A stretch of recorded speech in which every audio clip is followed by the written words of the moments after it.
好，咁呢條好似 DSE 2012年 practice paper paper one 嘅 question one 啦。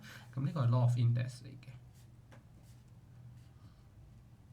OK， 好啦，咁 law of index 呢啲題目通常值3分嘅，咁我哋一齊睇睇呢啲題目點樣做。首先慣例啦，中文同學睇下邊啦，英文同學上邊啦。OK， 好啦 ，m 嘅5次方 n 嘅負2次方 to the power 6次方 over m 嘅4次方 n 嘅負3次方。好，呢個有冇問題先？咁如果冇問題的話咧，咁我哋繼續將個次方嗱 m 嘅2次方嘅2次方，佢會等於 m 嘅2乘2，呢個有冇問題先？如果冇問題嘅話，咁我哋即係代表 m 嘅5次方 to the power 6次方，即係 m 嘅5乘6，跟住再乘翻 n 嘅負2次方，再乘翻6 over m 嘅4次方 n 嘅負3次方，呢個有冇問題？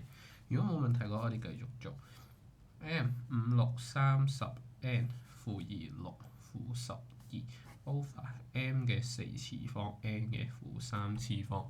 好啦，次方 n 嘅負12可以轉做1 over n 嘅12，呢個有冇問題？如果冇問題的話咧，咁我哋將次方個位置換一換佢先。